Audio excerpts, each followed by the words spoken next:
Sweetie, ito text ni JB. Sir, nandito kayo kanina. Yung bagong spokesperson ng komando, nagpapasayaw ng bull show, nagreklamo sa akin ng mga dalaw. Hindi rin nagtagal, nakatanggap ako ng isa pang text message galing kay Junel. At sinabi niya sa akin sa text message na wrong send. Dahil sa text ni Junel, nabuo sa isipan ko na siya ay mayroong espesyal na relasyon kay Secretary de Lima. Noong taong 2013, inappoint si Herbert Colanco alias Ampang bilang overall spokesperson ng Maximum at ito ay naganap 5 o 3 araw bago umalis si Ragos. Dahil dito, kinausap po si OIC Ragos dahil alam ko na hindi masyadong nakapag-aral si Herbert, hiniling ko na ako ang mag-represent dapat sa presidyo. Nagbigay ng revocation order ang Bucor kay Ampang as overall spokesperson at nahati ang presidyo at karsel. Doon na nagsimula ang alitan namin ni Ampang dahil iniisip niya na ninilinlang ko siya. Dumating sa pwesto si Direktor Bukayo. Muling binuo ang Council of Elders at ako'y hinalal ng lahat ng commanders para maging chairman ng Council of Elders. Ngunit hindi pumayag si Colanco, gumamit siya ng koneksyon, sina General Pasinos at Congressman Pichay at muli na namang nahati ang bilibid. Sa kanya ang karsel at akin ang presidyo as overall chairman ng Council of Elders at dito na nagsimula ang lahat ng kaguluhan at paglaganap ng droga.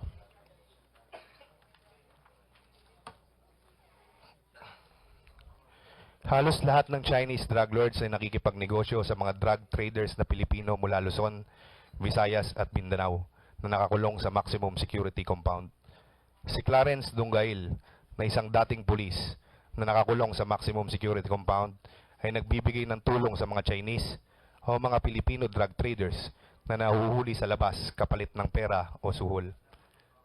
Dahil halos lahat ng bilanggo ay madaming pera galing sa droga, kasabay ng pagluwag sa patakaran sa panahon na ito, sabay-sabay nagpasukan lahat ng kontrabando, baril, alak, babae, aircon, golf cart, motor at marami pang iba.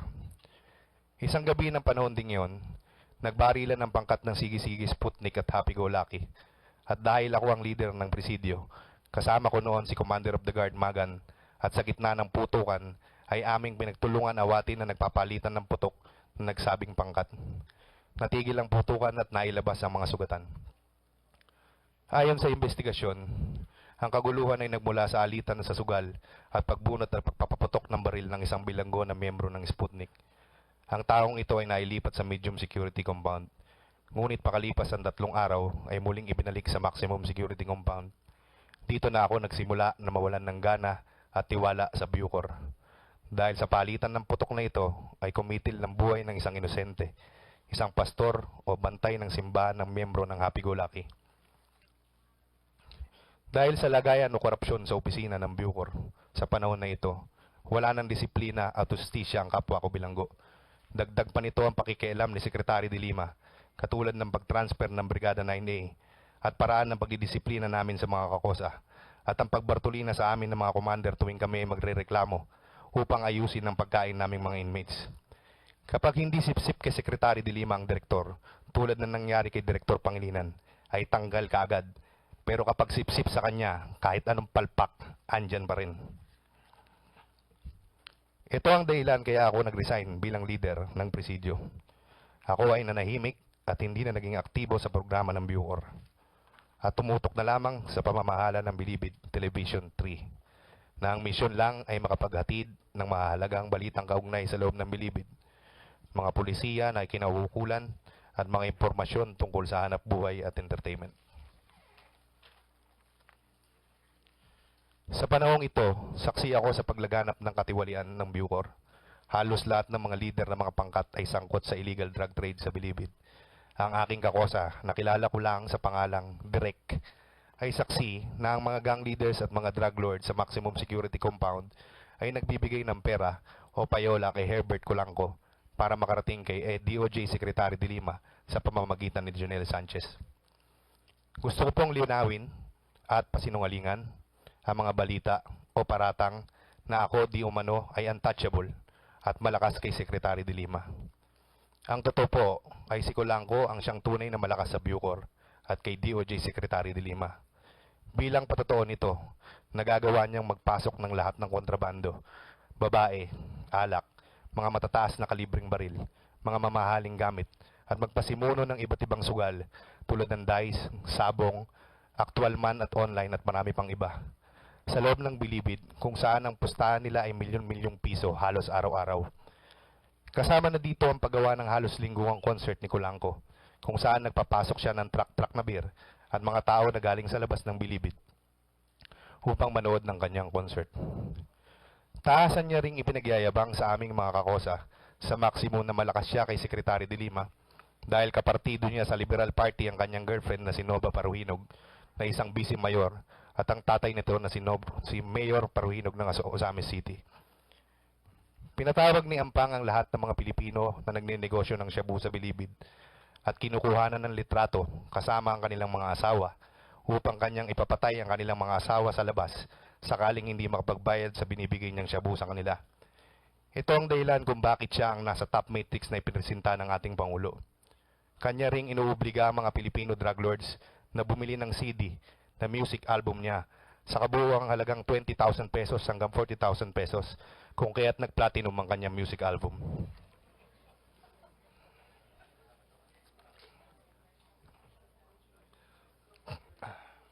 Nagpatuloy ang katiwalian sa Bilibid hanggang sa dumating ang araw ng pag-raid sa Bilibid noong ika-16 ng Disyembre taong 2014 na pinangunahan ni DOJ Secretary de Lima kasama ang iba't ibang sangay ng gobyerno. Dito nagsimula ang napakalaking problema na pinagdaanan ko at ng aming pamilya hanggang sa ngayon. Ako'y napagbintangan na nagbigay impormasyon sa mga kinauukulan na siyang naging dahilan ng raid sa paglipat ng tinuguriang Bilibid 19 sa piitan ng NBI. 3 araw matapos ang nasabing raid, kami ay nagkausap ni Jonel Sanchez at isa sa aming napag-usapan ay total naman ako lang ang naiwan sa maximum security compound. Tulungan ko raw sa pondo sa darating na eleksyon si DOJ Secretary. Pagkatapos namin mag-usap, ay sumagi sa isipan ko na akala ko na iniwan nila ako sa maximum security compound at hindi sinama sa paglipat ng mga tinuguri ang Bilibid 19 dahil iba ang pagtingin sa akin ni Secretary de Lima at ng Bucor dahil mas disiplinado ako kumpara sa ibang mga inmate leaders na kasama ko na nakakatulong sa peace and order sa Bilibid. Pero sa bandang huli, ganun din pala ang pakay niya sa akin na paglilikumin din pala ako ng pondo para sa eleksyon ni Secretary de Lima katulad sa ginawa sa kanila. Ilang araw bago magpasko, ako ay nagbigay kay Jonel ng 2 milyon sa opisina ko mismo at saksi po nito ang kapwa ko bilanggo na si Katabang. Kinabukasan, tumawag sa akin si Jonel at sinabi niya na, "Pare, may kakausap sa'yo, naka-loudspeaker ka." May narinig ako sa kabilang linya ng boses ng babae, nakaboses ni Secretary de Lima at sinabi niya sa akin na, "JB, Merry Christmas." At sumagot naman ako na, "Merry Christmas din po ma'am, natanggap niyo po ba ang regalo ko sa'yo?" At sumagot naman si Secretary na, "Yes JB, Merry Christmas." Noong January 8, 2015, humigit kumulang alas 8 ng umaga, nag-text sa akin si Junel at sinabi niya na pupunta siya kay CSOJ sa NBP sa araw din na iyon upang mag-command conference. Sinabi niya rin sa akin na maganda ako ng pera para sa napag-usapang pondo sa eleksyon at ito daw ay iabot ko na lang sa kanya. Naagad ako ang naganda ng 2 milyong piso at ito ay nilagay ko sa isang paper bag. Habang ako ay naghihintay na ipatawag ni Junel at ni Secretary de Lima, ay may naghagis ng granada malapit sa lugar ko na siyang naging dahilan ng pagkamatay ng isa sa aking mga kakosa at pagkasugat ng 19 sa kanila.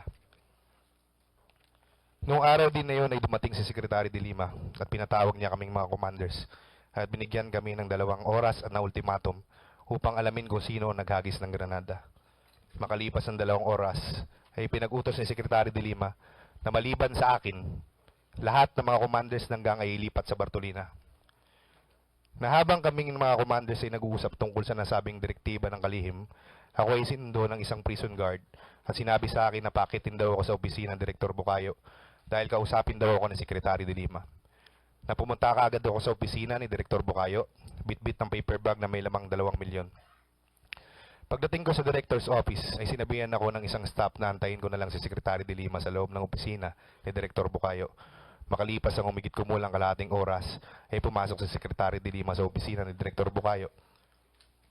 at kinausap ako tungkol sa paghagis ng granada. Sinabi ni SOJ sa akin na ilipat niya sa Bartolina ang mga commander ng mga gang, ngunit ako raw ay may iwan sa maximum habang iniimbestigahan ng insidente. Nakiusap ako sa kanya na baka maaari kaming pagbigyan na huwag na lang ilipat sa Bartolina ang mga kasamaan kong mga commander, kapalit ng aming pagtulong sa pagresolba sa nasabing insidente at pagtulong na din sa pagresolba sa iba pang problema sa Bucor. Sinabi ko rin sa kanya na lalong magagalit sa akin ng aking mga kakosa at kapwa ko mga commanders kung sila ay ililipat sa Bartolina at ako lang ang may iwan. Dahil sa aking pakiusap, pumayag si sekretary at sinabi sa akin na hindi na dapat maulit ng ganung pangyayari. Nung paalis na ako, sinabi ko kay Secretary de Lima, "Ma'am, may bigay ako sa iyong pera, paano to?" Kay Junel ko abot. Sumagot naman si Secretary de Lima na hindi ko kasama si Junel ngayon, iwan mo na lang dyan. Makalipas ang 2 o 3 linggo, mayroong lumutang na isang miyembro ng Sige-Sige Sputnik na nagsasabing alam niya kung sino ang nasa likod ng paghagis ng granada at di umano ayon sa investigasyon, isa sa mga bilanggo na dinala sa NBI ang utak at nag-utos sa pagpapasabog ng granada. Napagkasunduan din ng mga commander sa mga panahon na ito na talikuran na ang nakasanayan at tradisyon ng gang at napagkasunduan na kami ay kikilos ng naaayon sa mga alituntunin ng isang barangay sa Malayang Lipunan at ang aming samahan ay tinawag ng Liga ng mga Barangay sa Bucor. Noong bandang katapusan ng buwan ng Pebrero, taong 2015, ako ay muling kinausap ni Junel at sinabi sa akin na nagtatanong si Sekretary kung ano na ang status na napag-usapan naming tulong para sa pondo sa eleksyon. At sinabi ko sa kanya na malaki pa kasi ang problema sa maximum kaya hindi ako makapag-comply. Simula ng buwan ng Marso hanggang Mayo taong 2015, ako ay nakapagbigay ng kabuuang halagang 10 milyon piso kay Junel para sa pondo sa darating na eleksyon ni Secretary Laila de Lima. Hanggang sa sinabi niya sa akin na 5M na ang monthly quota ko. Sinabi ko kay Junel na mahirapan ako dahil nandun na sa NBI ang mga kakosa kong mga Chinese drug lords. Sumagot si Junel na baka magalit sa si SOJ. Ikaw pa naman ang isa sa mga inaasahan niya para sa pagligom ng pondo. Noong akong hindi ko naibigay kay Junel ang nasabing kota sa buwan ng Hunyo at Hulyo, naging usap-usapan na sa maximum na ako daw ay lilipat sa Building 14 kasama ng Bilibid 19. Naagaran kong tinawagan si Junel ngunit hindi niya na sinasagot ang aking mga tawag. Sa aking pangamba na ako ay lilipat sa Building 14, kinausap ko ang aking asawa upang kumuha ng abogado para mapigilan na nakaambang paglilipat sa akin. Noong ika-27 ng Agosto taong 2015, sumulat ang aking abogado na si Attorney Lorna Kapunan kay Bucor Director Ricardo Rainier Cruz upang ilingin na huwag akong ilipat sa Building 14 dahil manganganib ang aking buhay doon. Kalakip dito ang kopya ng nasabing sulat na may markang Annex A. Nakinausap din ng aking abogado si Superintendent Richard Schwarzkopf. Ngunit sinabi ni Super sa aking abogado na tanging si Secretary de Lima lamang ang pwedeng makapigil sa aking paglipat sa Building 14. Kalakip dito ang kopya ng sulat ni Director Cruz na may markang Annex B, kung saan ay kanyang inamin na si Secretary de Lima ang nag-utos na ako ay lipat sa Building 14. Noong ika-6 ng Oktubre, taong 2015, sumulat ang aking abogado kay Secretary Laila de Lima upang ilingin na payagan na lang akong manatili sa maximum security compound dahil manganganib ang aking buhay kapag ako ay lipat sa Building 14. Yan ang sabing sulat na may markang Annex C. Sa kabila ng aking pakiusap na wag akong ilagay sa Building 14 dahil ako ay nangangamba sa aking kaligtasan, ako ay sapilitang nilipat pa din doon sa Building 14 o Special Housing Unit na di umano isang pasilidad na ginawa ng Bucor para sa mga high-profile inmates para hindi na makagamit ng cellphone para sa illegal drug trade at hindi na makapagpasok ng kontrabando. Ngunit ito ay salungat o kabaliktaran sa aking nasaksihan. Makalipas ang isang buwan nung ako ay dumating sa Building 14, unti-unti itong naging maluwag hanggang sa naging sobrang luwag. Lahat ng kontrabando nakapasok muli mula sa cellphone, alak, laptop, sugal, maging panabong na manok, babae at milyon-milyong pera ay labas-pasok sa Building 14 at nagmistulang lahat ng may kinalaman sa drug trade ay pinagsama-sama lamang sa Building 14 upang mas maluwag makagalaw at makapagnegosyo ng shabu. Dito ko din nasaksiyan ang sunod-sunod na nahuhuli ng mga bodega ng mga Chinese drug lords. 150 kilograms, 180 kilograms, 300 kilograms. Di umano, ngunit malayo ito sa pinapakita sa telebisyon o media. hindi idinideklara ang tunay na dami ng nahuli sa media.